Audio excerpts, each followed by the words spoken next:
Hello and welcome to another episode of the Property and Wealth Podcast brought to you by Foxtrot Capital. I am your host Enrique Hernandez, and today our guest is Dr. Alex Tam. Alex is a real estate investor, entrepreneur, and on top of his chiropractor's office, he also runs a virtual assistant business. Alex is a man of many hats with a passion for helping healthcare professionals achieve financial freedom through real estate investing.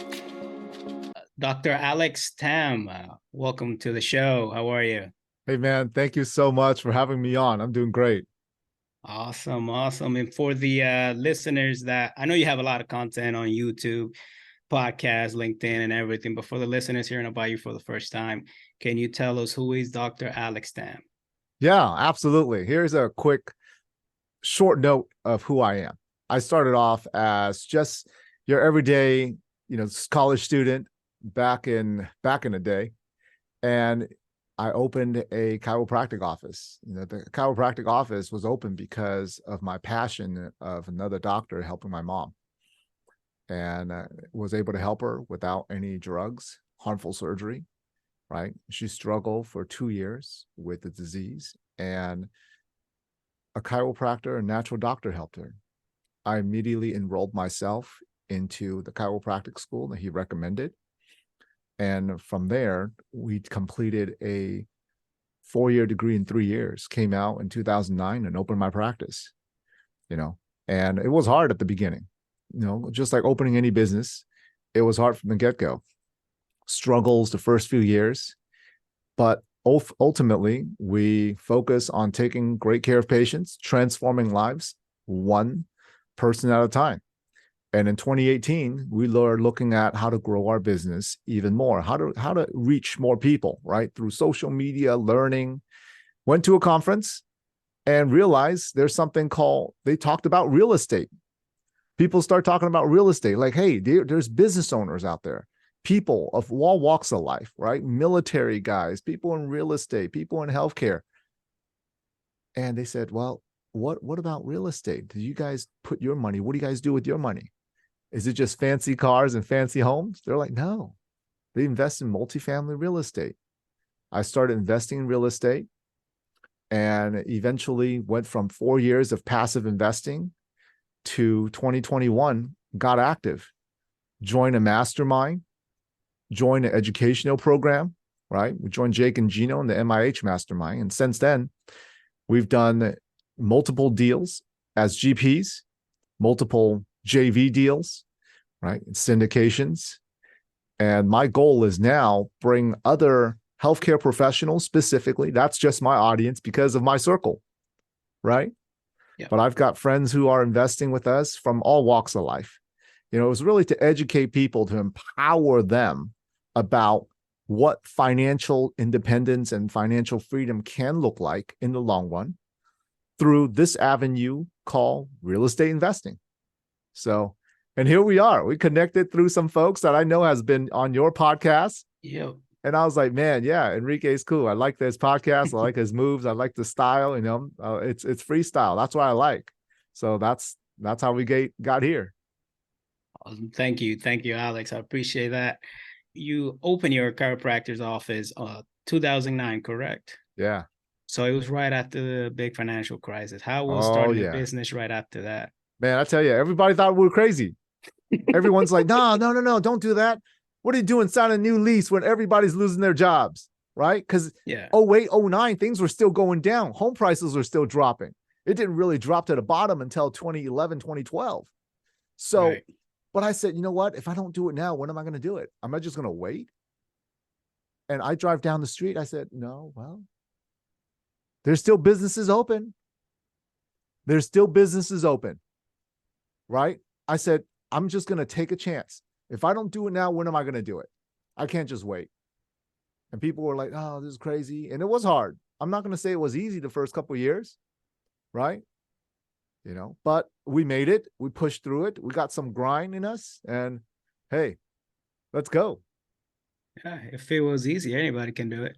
That's right. That's right. Yeah. You also mentioned you were passive. And then in 2021, what changed that made you become an active investor? Oh, that's a great question. So from 2018 to 2021, middle of 2021, we were all passive, right? For 4 years, we're passive. And I learned about something called a cost segregation and depreciation, where it actually helps with taxes majorly. And I start telling my friends about it. And they're like, what? What is that? What is this real estate thing? And I would tell friends who were really wanted to know, but I didn't know enough to tell them what it really was, right? I wasn't educated enough. Right. So I said, just go read this website. Here's an article. Go read that. And enough friends reached out and they said, Alex, I want to just invest. Tell me where you invest and I'll put my money in there. And I didn't feel like I knew enough to suggest to people where to invest. I didn't know enough. I said, I'm going to get educated. If I'm going to tell people about this, I need to be the one. People are coming to me for information. Right. I need to have something more than go read this website. Right? Yep. And that's when I said, I'm going to get educated in this. I need to get a better, if at the minimum, I'll be a better passive investor. Right? You're being educated one. Yeah, I'll be educated, man. So that's what I did. I got educated, joined a phenomenal mastermind, and here we are. Awesome. Love it. Now, when you were passive, what was your focus? What was the criteria that will get you to invest in a certain deal as a passive investor before? I didn't know enough. All I know was, hey, these are some big buildings that everyone's invested in. There's commercial brokers and other professionals investing in it. All right, let's put some money in that. My goal was just to have something where I can retire off of in the long run. And I've done the day trading. I've done some stocks here and there. Yeah. And the riding those roller coasters up and down. A lot of unpredictability on that. Lots of it. Yeah. I wanted something that was a hard, tangible asset, right? And I wanted something that can help us grow, that can appreciate, that's a hard asset. And hey, people need food, clothing, and a place to live. Always. So keeping it simple, man. Keeping it simple. I like it. Now, I see that you mentioned multifamily. So can you tell me a little bit about your investment history in multifamily? Yeah. So I started off as passive investor. So what does that mean? There's active and there's passive, right? Yep. In a group, you look at these apartment buildings that people take down, or you drive down the street and it's like 100 units, big old sign, right? Got an office, swimming pool. And you look at who owns that, right? Yeah. Who has enough money to plop down $50 million, $20 million, whatever it may be, to buy that building? Someone did it. Well, then I learned it doesn't have to be someone. It could be a group that goes in and buys it, where a syndication is where a pool of people group together, pull their money together to now purchase this. But in order to execute the purchase, you need to have people who are active, who are like the main people who finds the deal, right? Talks to the broker, talks to the bank, handles and manages the property managers, and then people collectively also raises money to invest in the deal. Well, the people who are working the deal, those are your active investors. The people who are putting money in, they're your passive investors, right? And some people, and when you read, there's the LPs, limited partners, the small group, the people who have control on what's going on. It's the GPs, the general partner, right? General partners. So that's how I started off. I started off as a limited partner. When I became active and educated, now I have the education and the know-hows to provide value to become one of the general partners now. And that's where my experience is. And now as a general partner, we help with different parts of the responsibilities, but also bring on other people, professionals who are very busy at their jobs, right? They're 9-to-5 jobs. They got kids, who wants to put their money into something with someone that they can trust, who has integrity, right? Who has transparency. I'm very transparent in everything that we do.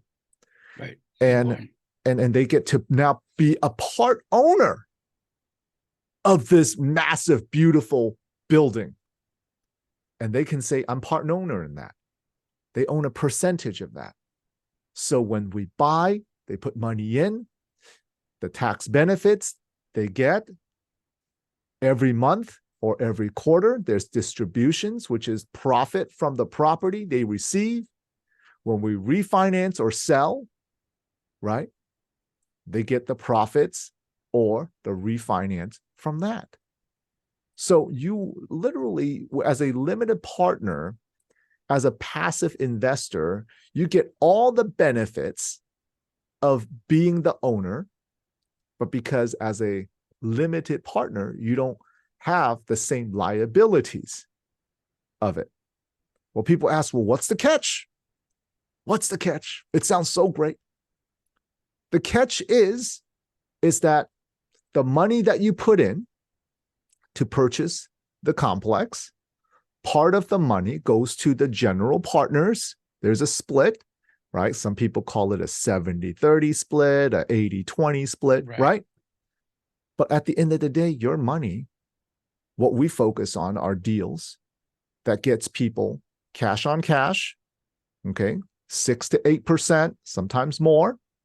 But also at the end of the day, over a period of time, refinance or sell 3 to 5 years down the line, an IRR of 15 to 18%, right? That's the return, which means that over the average of span, the money that stays in the deal gets you 15 to 18%, right? That's way better than 0.25% sitting in the bank account.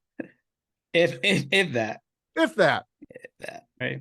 So can you tell us what are some of the questions that your limited partners have asked you when it comes to taking tax benefits from investing in your multifamily and kind of offsetting their actual income from working? Absolutely.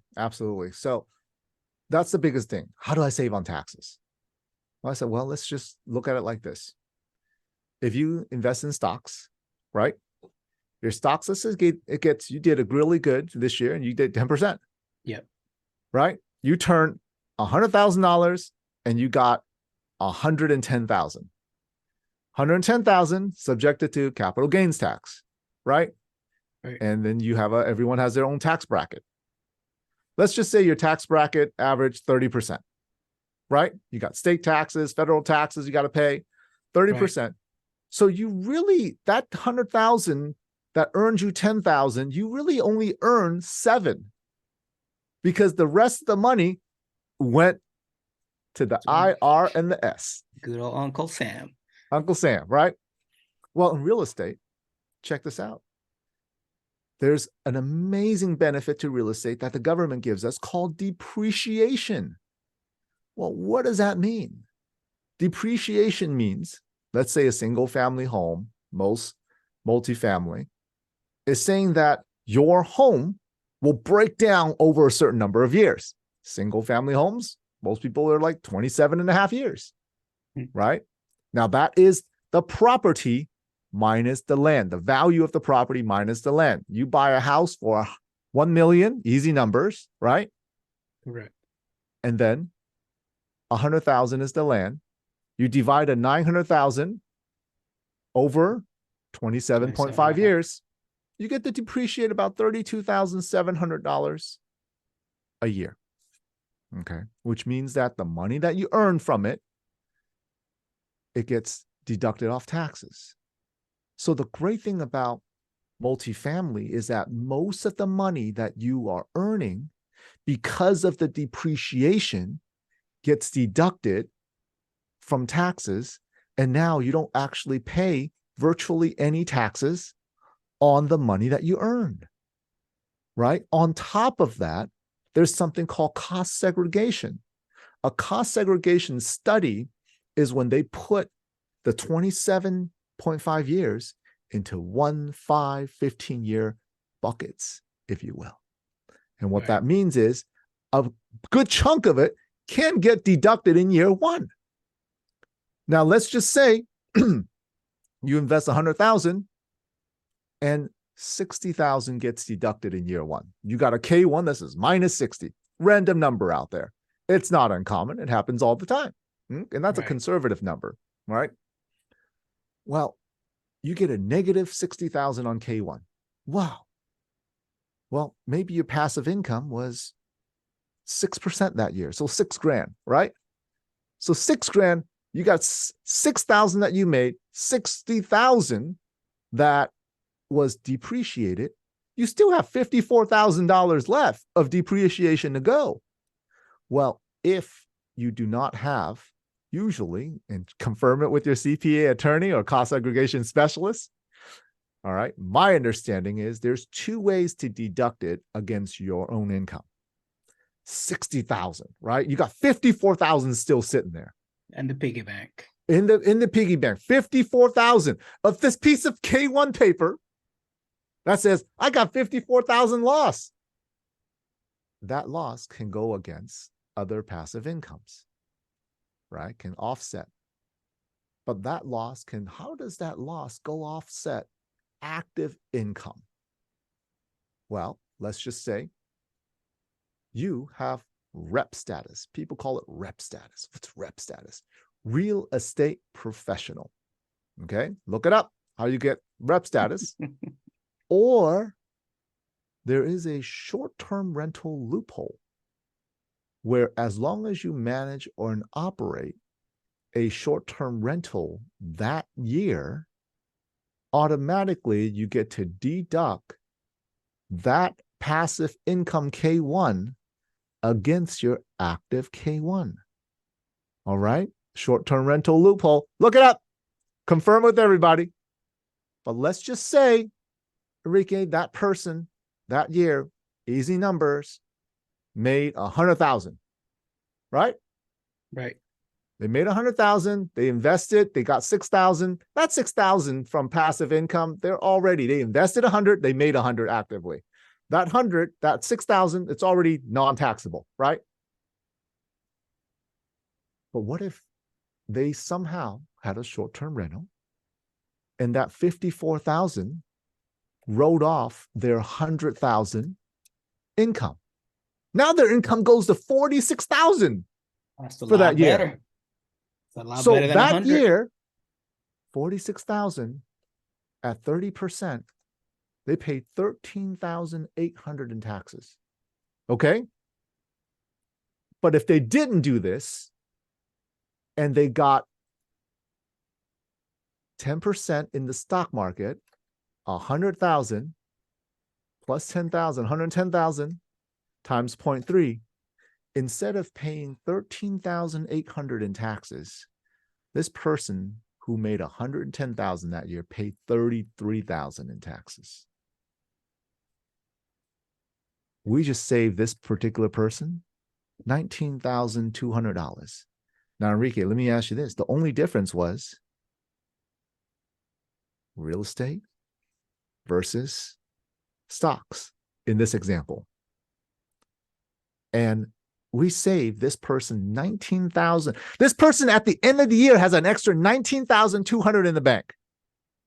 We just made simple numbers here, okay? Yep. What can one person do who makes 100 grand? What can they do with that extra 19 grand in the bank every single year?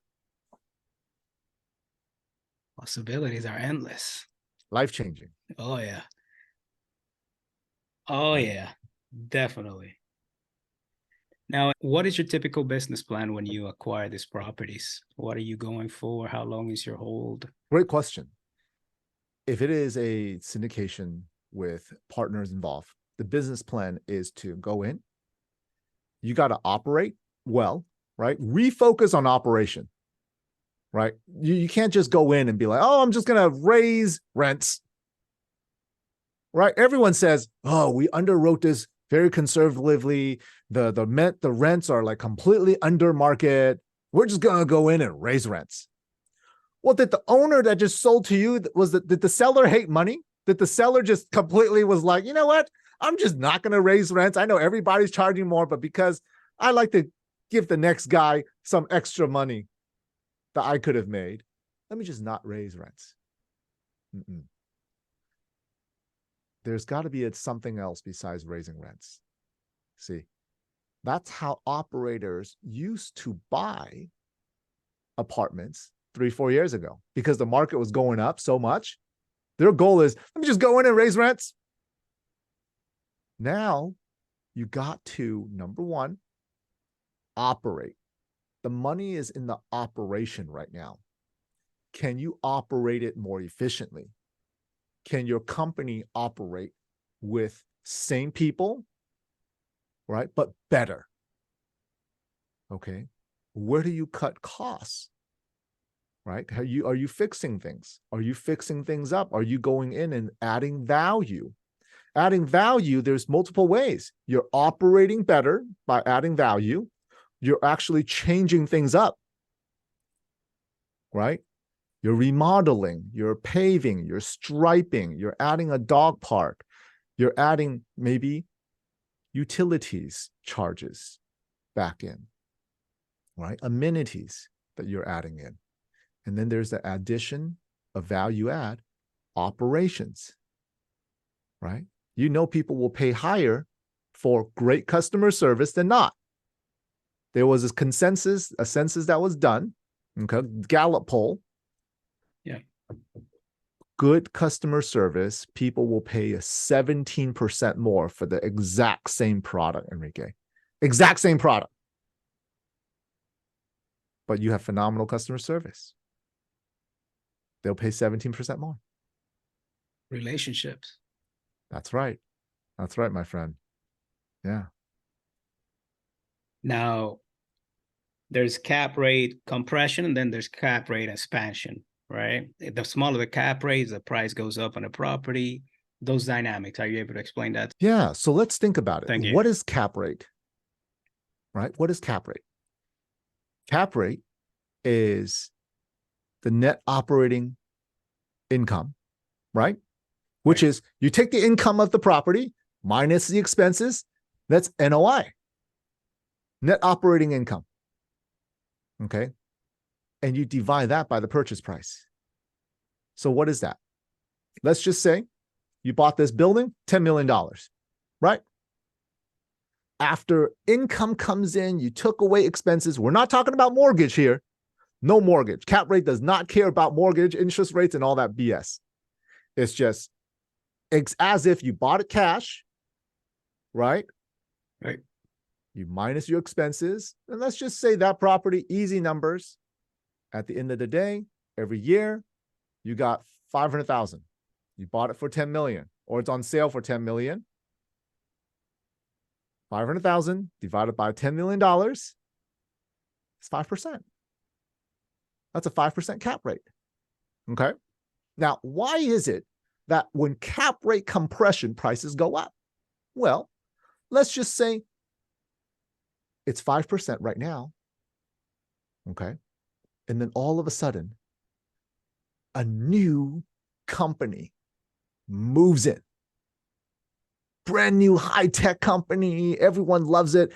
The hype is real in your city. Yep. And everyone is wanting to buy in here. And all of a sudden, things are exchanging for 3% cap rate. You're like, oh my gosh, 3% cap rate. That means my 500,000 divided by 0.03. Holy crap. $16,666,000 instead of, right? 10. Sounding a lot better now. It sounds a lot better because your cap rate went down by 2/3, right? 0.5 to 0.3 is 2/3 or 2/5. Okay. Right. You divide that number, and all of a sudden, your home price and the evaluation went up. Because if you look at 500,000 divided by 0.05, it's 10 million, right? Same 500,000 because cap rates are lower divided by 0.03, $16,666,000. That's why a compression in cap rate goes up. More supply, less supply, more demand, prices, right? People are willing to pay more for it, automatically goes up. But let's just say it went the other way. Eric, you bought it. You were like, man, this was in the path of progress and everything. All right. I'm not going to say you. Somebody else bought it. Hell. Okay. Somebody else bought it. They were like, yeah, path of progress. And all of a sudden, the football team moves away. The baseball team moves away. The cops don't care anymore. Nobody wants to buy it. And that same property, you're still getting 500,000, but the same property went to 7% cap rate now. People aren't paying as much for that property. Now, your property is only worth $7.1 million. You went from 10 million. We're just talking about 2%. You're like, what's 2%? How come my evaluation dropped by 30%? It went from 10 million, instead of going to 1.6, you went down to 7.1. Ooh, that hurts. That hurts a little bit. And this is considering fixed rate loans on this, right? We're not even talking about, there's no loans. We're not even talking about loans yet. We're not even talking about loans. Okay. Can you imagine if cap rates went up and then your loans cost significantly more? What's going to happen? That'll drop your price even more if interest rates went up.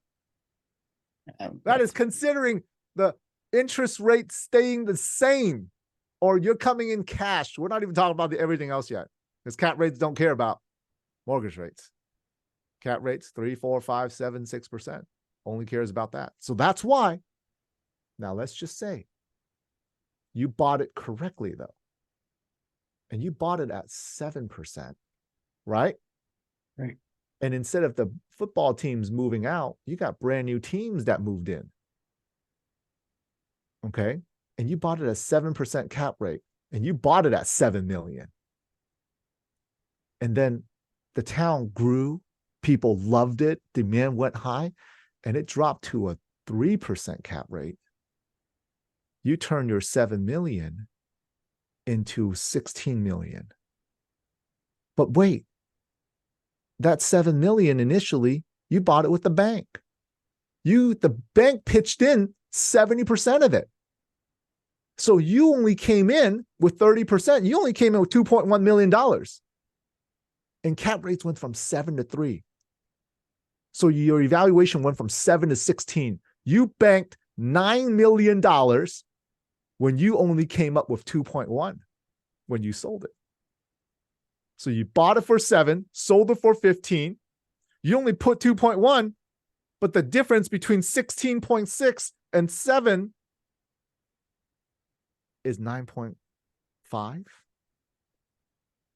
9.5 divided by the 2.1. Man, you made 450% on your money.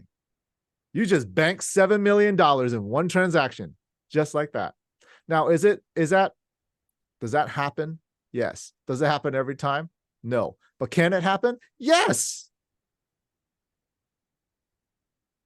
Now, that equity that came out of that, using the same example, that equity that comes out of that property, how do you determine what part of that goes to your limited partners or your passive Well, investors? let's just say you're a limited partner, and out of that 2.1, right? Mm-hmm. Your percentage was 10%. Okay. Your percentage was 10%. You initially put, let's say it's a 70-30 deal, right? Right. So let's just say 70-30, easy numbers, right? There's a lot of other factors, but let's just say you put in 100,000, 70-30 split, okay? And you own a percentage of it. Right. Well, whatever you put in and whatever you own, you just went up 4.5 folds, right? In the From money whatever coming you back put in. of whatever you put in. Yep. Even at 70% of that, you get 3 times your money. Just throw them that. There's a lot of other things that go on with it, but let's just say simple math.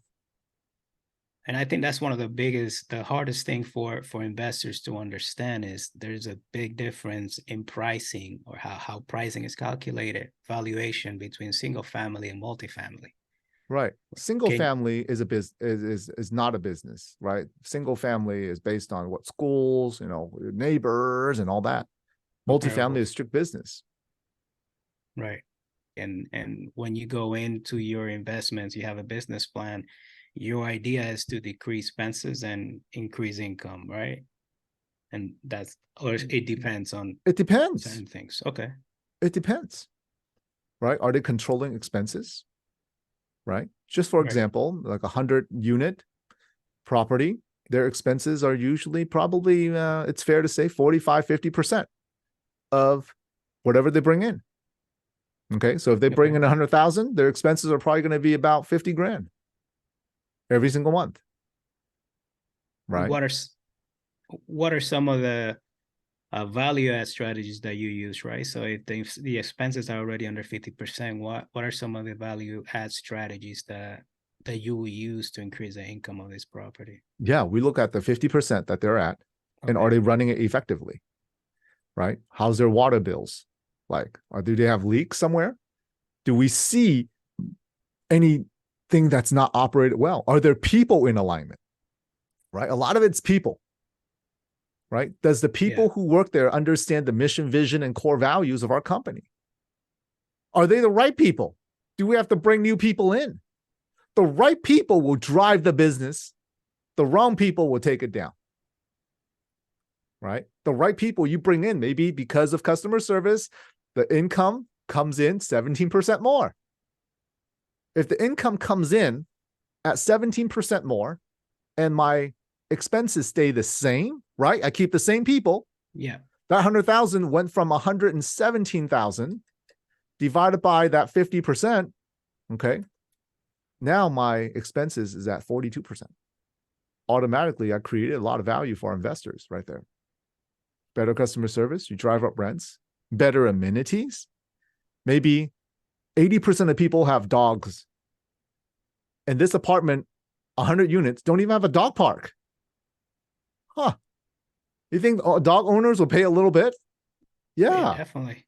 Yeah. Definitely. They might pay a little bit more in pet fees, pet deposits, and they have a dog park. Well, put some bags out there for people to pick up poop. Okay? So people will now be responsible, and you hold them accountable as well. Right? I think some of the fears or some investors also is the idea of, what happens if it's 2008 going to happen again? So we're seeing interest rates are going up. They're staying high for a minute. So investors are looking at this and going, okay, so what if we go higher? What happens to the money I invest in? What's the worst that can happen? Deal? Right. So they're looking at the worst case scenario and how can they prepare for it? So in your I guess your conversations with limited partners, how are you answering these questions? How are you addressing these concerns with you them? Could lose everything. And there's risk on everything, right? Yeah. What's the worst? You lose everything. You lose everything and you won't see me again. That's the worst that can happen. Now, all jokes aside, can they lose everything? Absolutely. But let me tell you, what are the things that we do to prevent you from losing everything? Right? Okay, what could happen? Fire comes in, blows the whole thing down. Hurricane comes in, blows the whole thing down, wipes everything out. We don't get paid for 2-3 years. Eventually we'll get paid. We just won't get paid for a while. You just don't get distributions. Right? There's been fires in apartment complexes. That's not uncommon. Okay. What other things can happen? Right? You start naming things. A car can run into the management company, wipes out 2 units. Okay, and distributions went down. Right? Or In the middle of contracting work, the whole crew decides to leave. Now we got to find a new crew, delay distributions. Can these things happen? Yes. But what are we going to do to mitigate these things? We have the right insurance. We got great people working for us, right? Whether we have phenomenal third-party management or we have in-house management. Okay. Yep. Myself, our partners have phenomenal track records. We're operators first. We're not going in hoping rents will just go up and follow trends. We are creating value. I teach customer service. I run a successful business for the last 15 years, right? We role play on the phones. Okay. We talk to new leads. We teach people how to create customer service, right? Yep. We teach leadership. So the inside, the people running is the key. The people running it. Can you trust the people running it? Well, I'll tell you, we have ways to also save money. Instead of having completely leasing done by our staff, there's a potential of having virtual assistants doing our marketing in our phones as well. That saves money, right? Because I also run a marketing virtual assistant agency. Okay. So, I mean, there's so many ways that we have a upper hand against the market, other people in the market. We're not just your, hey, we just got started and now we're trying to do this big thing, right? All of us have backgrounds with everything in operations. And that's the key, right? I can't promise you that this is what we're going to earn, but I'll promise you that I'm going to do everything in my power to make sure that this goes to according to the business plan, because I have my own money invested in it too. That's another big question that investors should ask. See, does the operator have their own money in it, right? Or are they just operating? Alignment of interest. Alignment of interest. Right. I have my money in this too. You lose, I lose. I not only lose money, I lose my reputation. Your business and your time. My business, my time, family name, everything rides on this. Yep. See, so my responsibility is a lot bigger. And I hold myself accountable to this as well. And people should too, right? For other Definitely. more experienced operators out there, don't pitch a deal to people that you won't invest it in yourself. Don't pitch a deal to people that you don't have money and skin in the game as well. And people should be very wary of that, right? Imagine you take your car to a mechanic, but the mechanic takes their car somewhere else to get fixed. No, I don't fix my own car. So-and-so down the street fixes my car. What the hell? That's a good point. You know what I'm saying? Yeah. I like it. Yeah. I like it. So you mentioned you have a business of virtual assistants. Can you tell me a little bit about that? Yeah. 2016. I was trying to figure out social media. Everyone says, Alex, you got to go on Facebook. I have patients like, Dr. Tam, you should be sharing this on Facebook. I was like, oh my God. I share it enough day to day. Now I got to do it in front of a camera. I'm not made for this. But I had to do it. That's where the trend was going, right? Business that don't adapt. Do I want to do it? Not really. But if you don't adapt, just like multifamily, right? If a business doesn't adapt to changing needs Market, yeah, and changing markets, you go down. Okay. So I started editing my videos, creating newsletters. I use Photoshop, Power Director, right? To edit everything. And I was like, man, I was spending so much time, Enrique. You know, Saturday, I was working Monday through Friday, Saturday morning. I'm sitting there for 4 or 5 hours editing this stuff.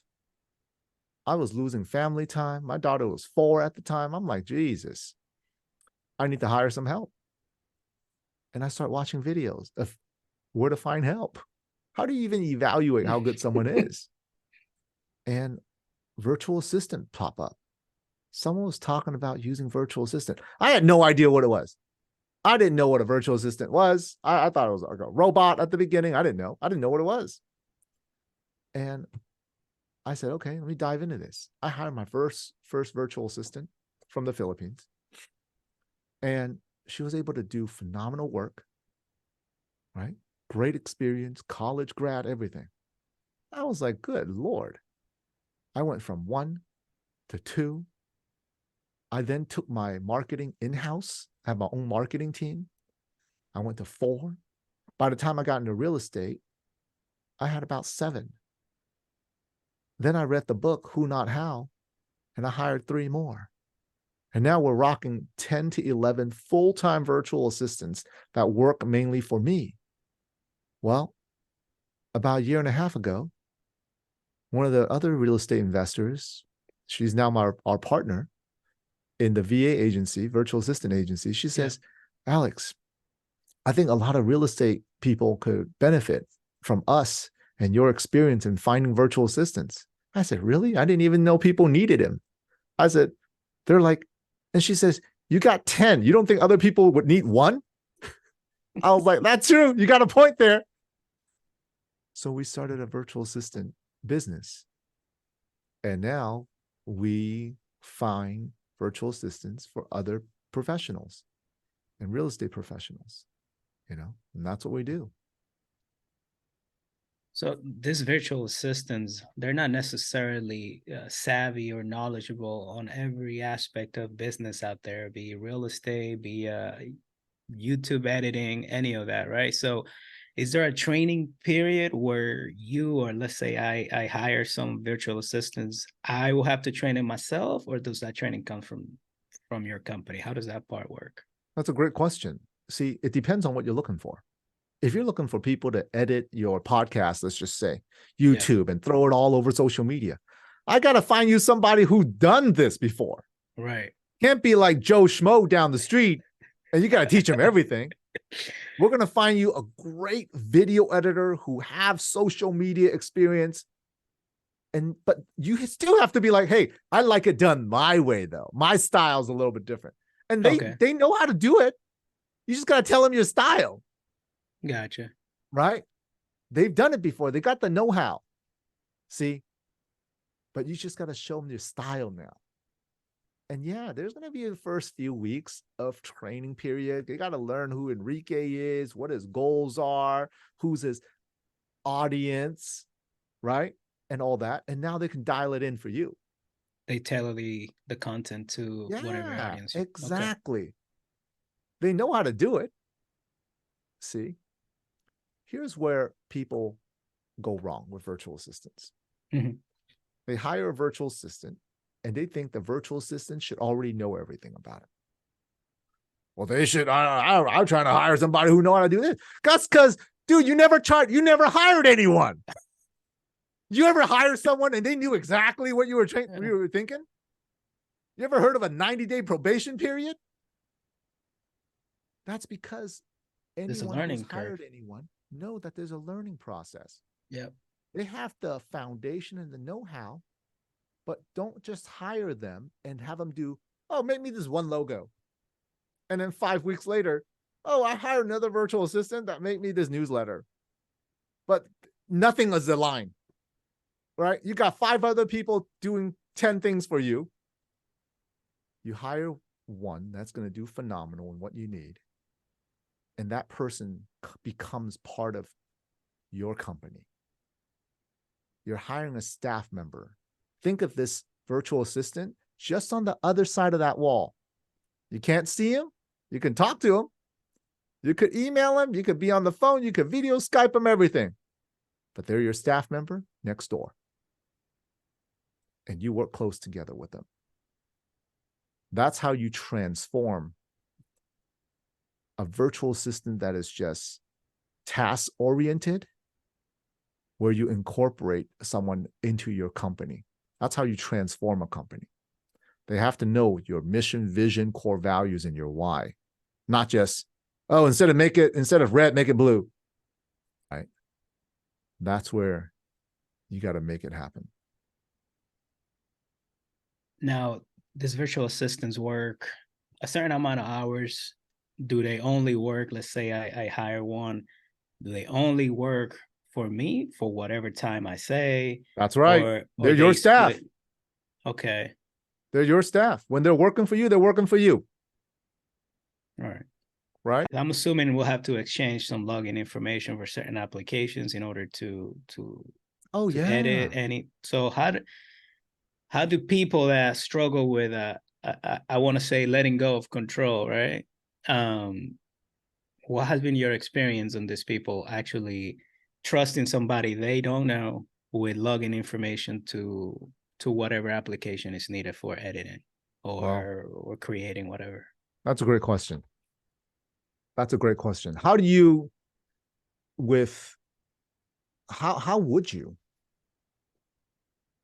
trust a staff member locally with all that? There's certain softwares. One of them is called LastPass. LastPass.com is how you can share username and password without them seeing the username and password. Okay. A lot of softwares now, you can delegate this. In social media, you can assign people as managers. Right? So they don't have to have your login necessarily. But there comes to be a trust factor. As my virtual assistants, I work with them more, they start gaining more access. I start trusting them more, they gain a little bit more access. Right? It's just like your staff. How do you know that from day one they won't steal from you? You don't know. Yeah. You don't know. You have no idea. All right. But it's working with a team that ultimately you can trust, that can help you find the right virtual assistants who will vet them for you. That's what we do. We vet these virtual assistants. We make sure they know what they're doing. Right? Yeah. And for me, it's just one at a time. Build a team one at a time.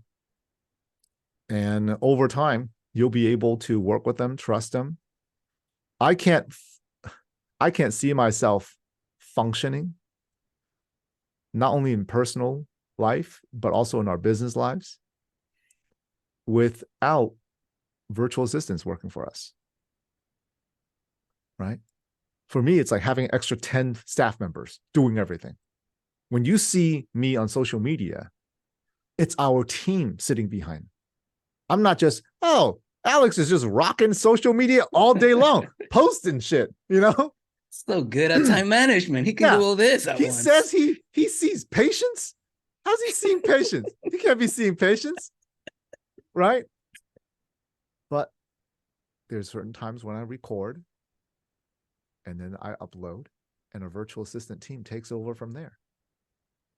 So with the right team, I mean, I've had our team, we've built it over 8 years, right? Over years. This is not something I just popped up and was like, oh yeah, I'm going to do this.